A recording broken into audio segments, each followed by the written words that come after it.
Today we are going to discuss megalocytic erythropoiesis. इससे पहले हमने नॉर्मल प्रोसेस पढ़ा था एरिथ्रोपोइसिस यानी कि एरिथ्रोसाइट फॉर्मेशन का। आज हम मेगैलोसिटिक एरिथ्रोपोइसिस पढ़ेंगे। सबसे पहले मेगैलोसिटिक एरिथ्रोपोइसिस कब होती है?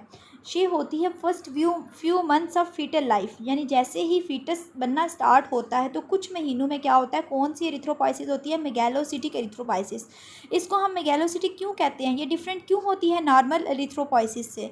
तो मेन डिफरेंस ये है कि जो इसमें प्रिकर्सर होता है ना रेड ब्लड फॉर्मेशन का, वो लार्जर होता है देन नॉर्मल एरिथ्रोसाइट। एरिथ्रोसाइट जो नॉर्मल होते हैं उनका जो प्रिकर्सर होगा उसका साइज स्मॉल होगा as compare to precursor of megalocytic erythropoiesis. ठीक हो?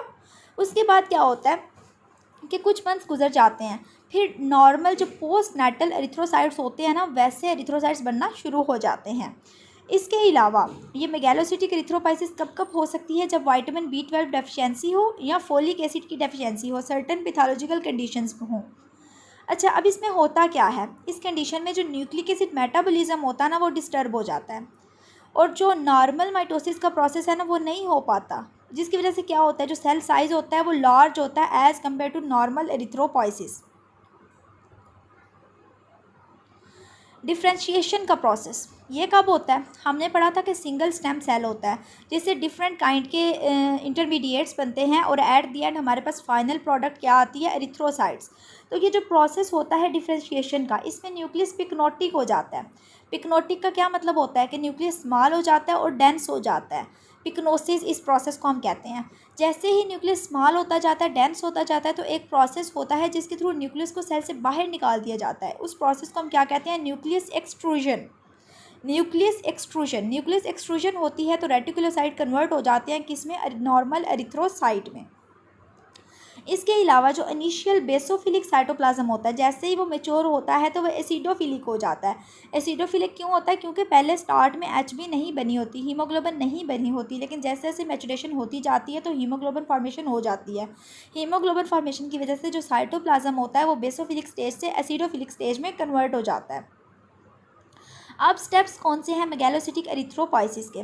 प्रोमेगैलोब्लास्ट, बेसोफिलिक मेगैलोब्लास्ट, पॉलीक्रोमेटोफिलिक मेगैलोब्लास्ट, आर्थोक्रोमेटोफिलिक मेगैलोब्लास्ट, रेटिकुलोसाइट, मेगैलोसाइट, मेगैलोसिटिक एरिथ्रोसाइट। सबसे पहले हम देखते हैं प्रोमेगैलोब्लास्ट। ये फर्स्ट सेल हैं जिनको हम माइक्रोस्कोप से देख सकते हैं। ये 0.5 से 5% बोन मैरो पर मुश्तमिल होते हैं। ठीक है, बोन मैरो सेल को हम क्या कहते हैं? माइलोग्राम। और ये प्रेजेंट होते हैं बोन मैरो में। डायमीटर इनका कितना होता है? 18 से 27 माइक्रोमीटर। और ये लार्जेस्ट सेल है बोन मैरो का। साइटोप्लाज्म इनका कैसा होता है? नैरो होता है और बेसोफिलिक होता है। हमने पहले पढ़ा कि बेसोफिलिक साइटोप्लाज्म कन्वर्ट एवेंचुअली किस में हो जाता है? एसिडोफिलिक साइटोप्लाज्म में। इसके अलावा पेरी न्यूक्लियर हैलो जो होता है ना वो भी पेल ब्लू होता है और वो विजिबल होता है।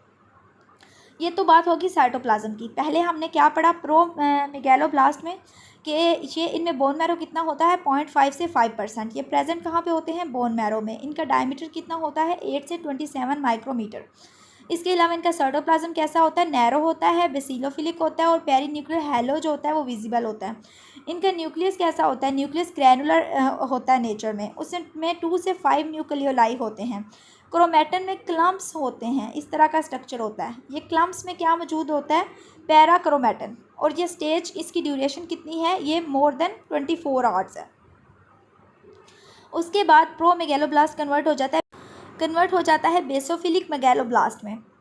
इसमें बोन मैरो कितना होता है? 1 to 3%। इसका साइटोप्लाज्म कैसे होता है? डीप ब्लू होता है। Then promegaloblast nucleus to cytoplasm ratio decrease होती जाती है और यहाँ पे HB सेंसिस जो होती है वो स्टार्ट हो जाती है और हम उसको ऑब्जर्व कर सकते हैं। ठीक है, HB सेंसिस कहाँ पे स्टार्ट होती है? बेसोफिलिक मेगैलोब्लास्ट में। और ये स्टेज कितनी देर के लिए रहती है? More than 24 hours. प्रोमेगैलोब्लास्ट के बरक्स बेसोफिलिक मेगैलोब्लास्ट जो होते हैं ये स्मॉलर होते हैं और इनमें क्रोमेटन कोर्स होता है यानी रफ होता है। हमने क्या पढ़ा था प्रोमेगैलोब्लास्ट में कि फाइन क्लम्प्स होते हैं, लेकिन इसमें रफ क्लम्प्स होते हैं। ठीक है, न्यूक्लियोलाई बहुत मुश्किल है कि वो मौजूद हों। पेरी न्यूक्लियर हैलो जो होता है वो विजिबल होता है। थर्ड वन है पॉलीक्रोमेटोफिलिक मेगैलोब्लास्ट। इसमें बोन मैरो कितना होता है? बोन मैरो कम होता जाएगा, 2 to 20% होगा इसमें। ठीक है, और यहाँ पे क्या होता है कि HB इतना ज़्यादा बन जाता है कि साइटोप्लाज्म जो होता है वो एसिडोफिलिक हो जाता है। साइटोप्लाज्म एसिडोफिलिक की स्टेज पे आके होता है पॉलीक्रोमेटोफिलिक स्टेज पे। साइटोप्लाज्म पहले जो होता है ना वो बेसोफिलिक की नेचर होता है, लेकिन एचबी अकामुलेशन हो जाती है, रेडनेस आ जाती है और पिंक कलर में साइटोप्लाज्म कन्वर्ट हो जाता है। इसमें न्यूक्लियोलाई नहीं होता न्यूक्लियस में, और न्यूक्लियस से साइटोप्लाज्म रेशो कितनी होती है 4:1। पॉलीक्रोमेटोमेगैलोब्लास्ट ये जो होते हैं ये स्मॉल होते हैं, इनका डायमीटर 10 to 18 माइक्रोमीटर है। न्यूक्लियस स्मॉल है और कम्पैक्ट है। साइटोप्लाज्म आपको पता है, मैंने आपको पहले बताया, उसकी ट्रांजिशन हो रही है, वो बेसोफिलिक से एसिडोफिलिक में कन्वर्ट हो गया। इसी वजह से हम इस स्टेज को क्या कहते हैं, पॉलीक्रोमेटोफिलिक, क्योंकि इसमें एक से ज़्यादा साइटोप्लाज्म की स्टेजेस मौजूद हैं। बेसोफिलिक से एसिडोफिलिक जो होता है वो, इसमें क्या होता है कि ये लास्ट न्यूक्लिएटेड मैचुरेशन स्टेज है। इसके बाद अगली जितनी भी स्टेजेस होंगी उनमें न्यूक्लियस मौजूद नहीं होगा, ठीक है। इसमें बोन मैरो कितना होता है 2 to 10%। साइटोप्लाज्म इसका कैसा होता है, पिंक होता है। पिंक क्यों होता है, क्योंकि ये एसिडोफिलिक है। यहाँ पे एचबी अक्यूमुलेशन हो गई है और जो साइटोप्लाज्म का कलर है वो हमें पिंक नज़र आएगा। अब न्यूक्लियस जो होता है कम्पैक्ट होता है और पिक्नोसिस स्टार्ट हो जाती है यहाँ पे, यानी न्यूक्लियस का फाइनली एक्सट्रूजन हो जाएगा। और जैसे ही न्यूक्लियस का एक्सट्रूजन होता है उस स्टेज को हम क्या कहते हैं कि ये मेच्योर एरिथ्रोसाइट जो है वो बन गया है। न्यूक्लियस टू साइटोप्लाज्म रेशियो बहुत लो होती है और ये स्टेज 48 आवर्स के लिए रहती है। मेगैलोसिटिक रेटिकुलोसाइट, रेटिकुलोसाइट का डायमीटर बहुत कम होता है, 8 से 12 माइक्रोमीटर होता है। इनको बेसिकली हम यंग एरिथ्रोसाइट्स कहते हैं। ये जो है वो 2 दिन के लिए बोन मैरो को लेफ्ट कर देते हैं और ब्लड में रहते हैं 2 दिन के लिए और मेच्योर हो जाते हैं। अच्छा, रेटिकुलोसाइट को हम आइडेंटिफाई नहीं कर सकते राइट स्टेनिंग से। साइटोप्लाज्म इसमें भी पिंक कलर का होता है एचबी की वजह से, और न्यूक्लियस नहीं होता। अब इसका जो एक इम्पॉर्टेंट फीचर है वो क्या है, वो ये है कि इसमें आरएनए की मौजूदगी को हम चेक कर सकते हैं, और वो किस स्टेनिंग से कर सकते हैं, सुप्रावाइटल स्टेनिंग से। इसके अलावा इसमें नेट लाइक पैटर्न जो होता है वो बहुत ज़्यादा विजिबल होता है। इसकी वजह से हमने इसका नाम जो क्या रखा है, रेटिकुलोसाइट। नॉर्मली रेटिकुलोसाइट जो होते हैं 0.5 to 2% ऑफ एरिथ्रोसाइट्स होते हैं। अगर इसका काउंट इससे ज़्यादा हो जाए तो उस कंडीशन को हम कहते हैं रेटिकुलोसाइटोसिस। रेटिकुलोसाइट की ड्यूरेशन कितनी होती है, ये 2 दिन के लिए रहते हैं, बोन मैरो को लेफ्ट करते हैं और ब्लड में रहते हैं और फिर मेच्योर हो जाते हैं। अब एट लास्ट हमारे पास कौन सी फाइनल स्टेज है, मेगैलोसिटिक एरिथ्रोसाइट। मेगैलोसिटिक एरिथ्रोसाइट्स क्या हैं, ये जो है ना नॉर्मल एरिथ्रोसाइट से थोड़े से बड़े होते हैं।